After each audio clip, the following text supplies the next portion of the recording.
বিদ্যুতের 11,000 হাই ভোল্টের তারের সঙ্গে এলটি তারের সংস্পর্শে এসে ঘটে গেল এক বিপত্তিকর ঘটনা। পুড়ে গেল মিটারের তার, একাধিক বাড়ির ইলেকট্রনিক ফ্যান, রেজিস্টার লাইট ও মোটর সহ বিভিন্ন বৈদ্যুতিক সামগ্রী। ফোন করার 3 ঘন্টা দেরিতে আসায় মোবাইল ফ্যান সহ বৈদ্যুতিক দপ্তরের কর্মীদের নিয়ে বিক্ষোভ দেখালেন স্থানীয়রা। ঘটনাটি ঘটেছে হরিশ্চন্দ্রপুর থানার বাসিন্দারা গ্রামে। স্থানীয় সূত্রে জানা গিয়েছে, বনসইয়া গ্রামে শেষ প্রান্তে রয়েছে প্রায় 15টি বাড়ি, মাঠের ট্রান্সফরমার।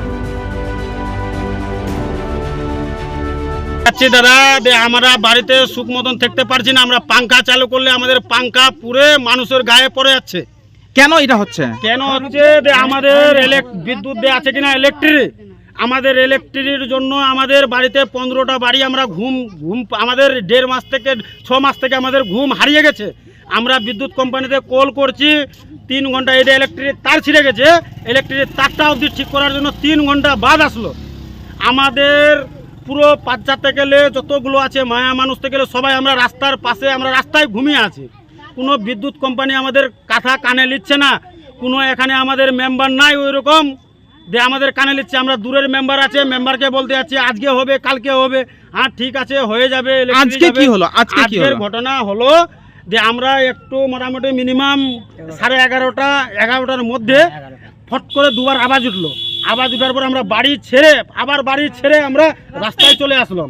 রাস্তায় আসার পরে দেখছি কি যে একজনের বাড়িতে আমাদের, ওর নাম হলো কাজলি দিদি, হ্যাঁ, ওর বাড়িতে তার ছিঁড়ে পড়ে আছে। ওর বাচ্চা ছিল ঘুমায়, ওর বাচ্চা যখন ঘুমাইছিল তখন তার ছিঁড়া পড়ে গেছে।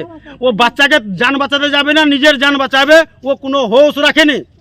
ও কোনো হোশ বলতে রাখেনি, যান ঝুঁকি করে কোনে নিজের বাচ্চাকে তুলে নিয়ে আসে রাস্তার পাশে। হ্যাঁ, ছেলেকে এমনভাবে চোট লেগেছে, ছেলের মুখ থেকে 2-3 ঘন্টা ধরে কথা নাই মুখ থেকে। বলছি এই কারেন্টের কারণে আপনার কি কি ক্ষতি হলো? আপনাদের আমাদের ক্ষতি হলো মিনিমাম 30 থেকে 40টা পাংখা পুড়ে গেছে, 5টা মোটর পুড়ে গেছে, ফ্রিজ পুড়ে গেছে 2টা। হ্যাঁ, মানুষ বোল্টল ইলেকট্রিক বোল্টল সবকিছু ইলেকট্রিক তারে আমাদের আগুন ধরে নিচ্ছে বাড়িতে। প্রায় কত লক্ষ টাকা ক্ষয়ক্ষতি হবে সবার মিলিয়ে? মিনিমাম ধরে রাখো যে মিনিমাম মোটামুটি ধরে না 1 লক্ষ রকম ক্ষতি হয়ে গেছে 6 মাস থেকে। আজকে এই ইলেকট্রিক দপ্তরে গাড়ি এসেছে? গাড়ি এসেছে, আমরা গাড়িকে যেতে দিইনি।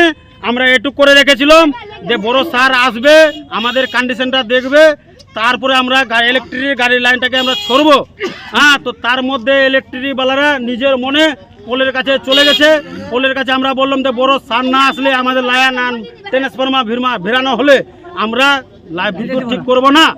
আমাদেরকে বড় স্যার আসে কথা দোক যে না, আমরা ইলেকট্রিক, আমরা আপনাদের পার্সোনাল এতটি বাড়ি আছে, এতটি ক্ষয়ক্ষতি হয়েছে, আমরা পার্সোনাল একটা ট্রান্সফরমার দিব, আপনার সুখে সংসার করবেন, আপনারা ভালো করে ঘুমাতে পারবেন রাত্রেবেলায়।